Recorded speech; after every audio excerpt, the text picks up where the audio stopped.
Halo Bunda, halo Mama. Kita jumpa lagi dalam review buku anak bersama saya. Kali ini saya akan mereview sebuah buku yang agak tebal ya. Kalau kemarin-kemarin kan buku bergambar, buku cerita bergambar. Nah, kali ini saya akan mengulas buku yang buku novel lah ya, tapi novel anak-anak. Bukunya adalah ini. Anak Rembulan.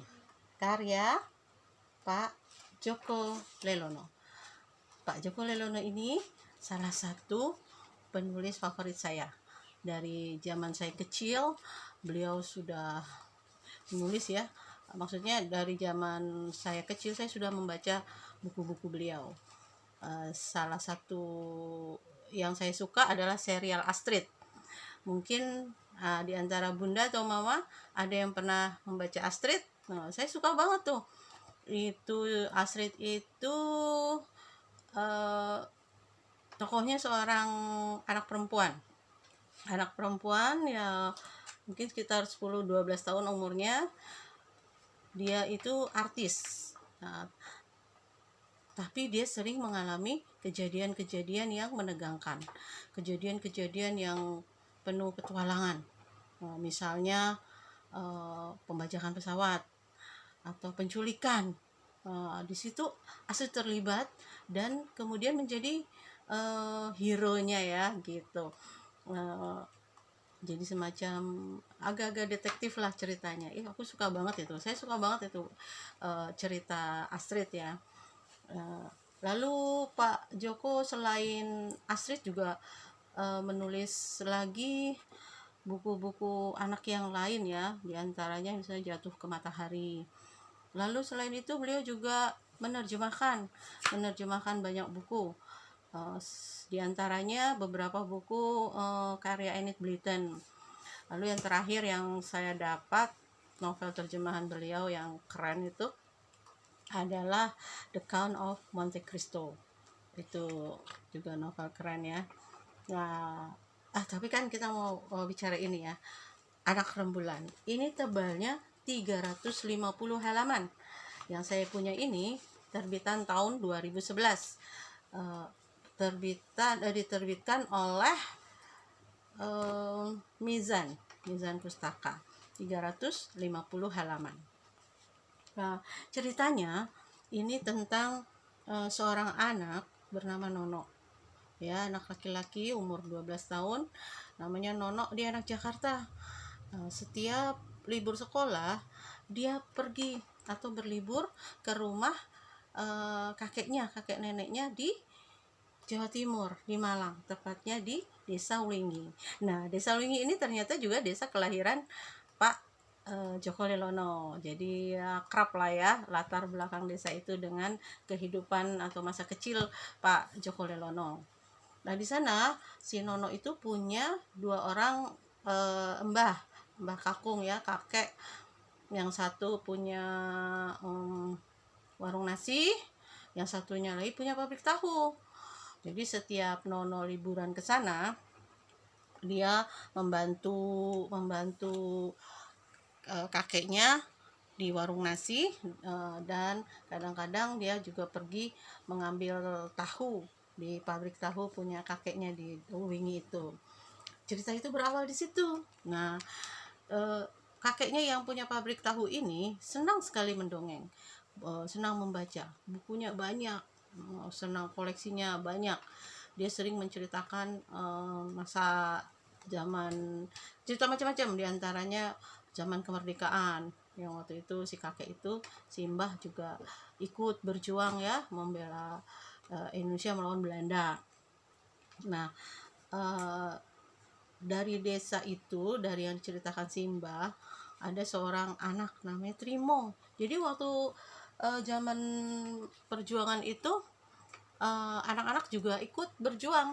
Kebanyakan mereka menjadi kurir, pembawa surat dari pejuang satu kepada pejuang lain, dari markas yang satu ke markas yang lain gitu.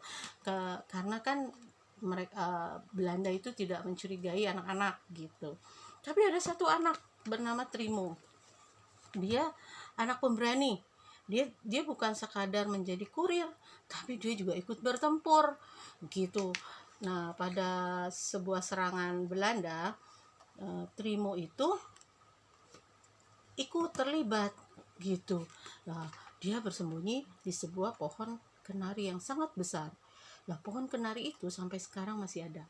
Di dalam cerita ini diceritakan pohon kenari tua itu masih ada. Nah, disitulah dahulu Trimo bersembunyi dari kejaran Belanda. Yang menjadi dia terkenal, membuat dia semacam, bukan legenda ya, tapi di orang-orang di sana mengingat namanya gitu, karena kejadian terakhir itu Trimo hilang ya pada saat dia sembunyi di pohon itu.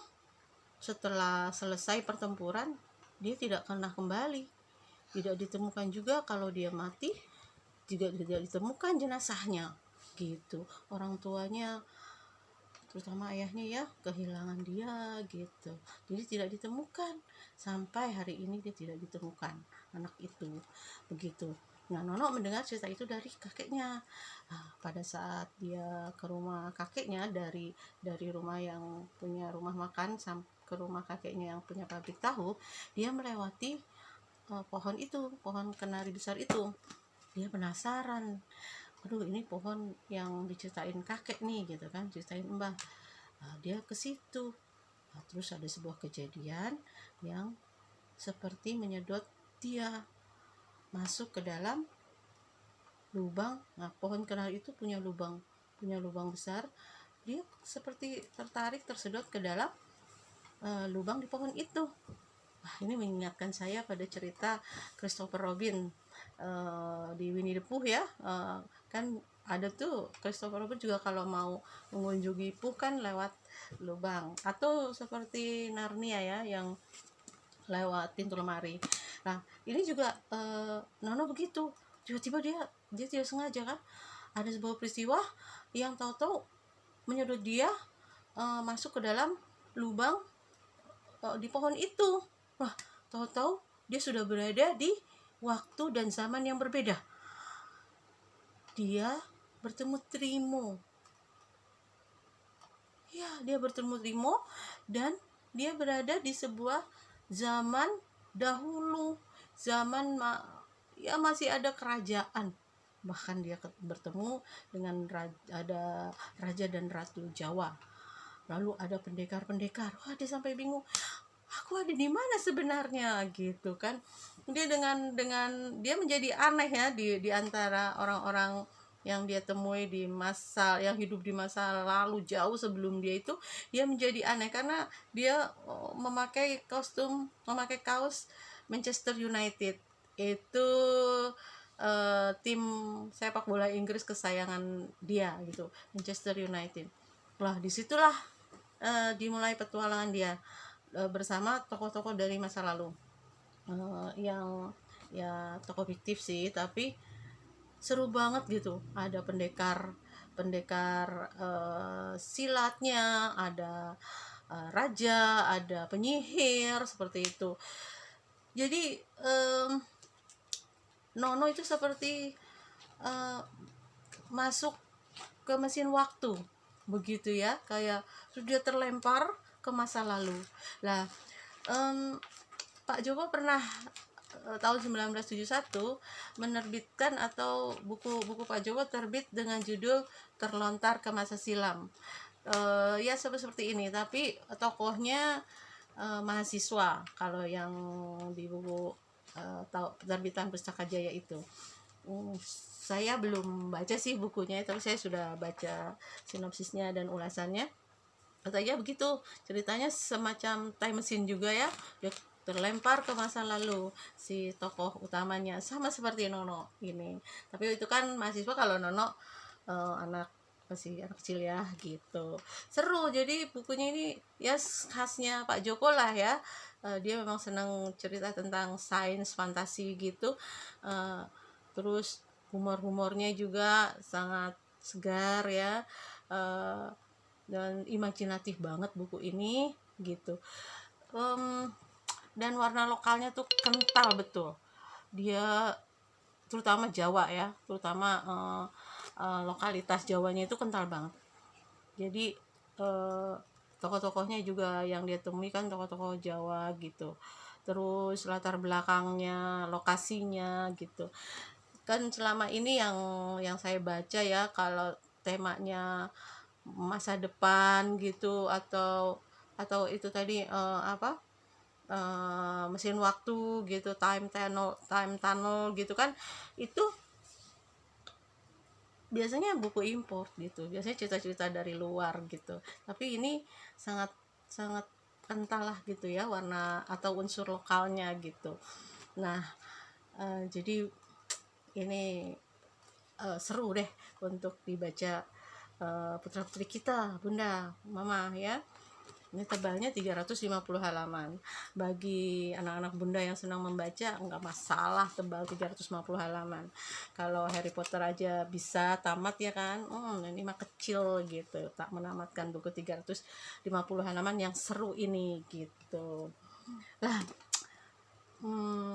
saya sangat mengagumi Pak Joko, karena itu review ini saya persembahkan untuk Pak Joko Lelono, dengan doa, seiring doa semoga Pak Joko selalu sehat, selalu bersemangat, jadi bisa menulis terus, menghasilkan karya-karya yang keren untuk kita para pembacanya, untuk anak-anak kita. Sehat terus ya Pak Joko ya.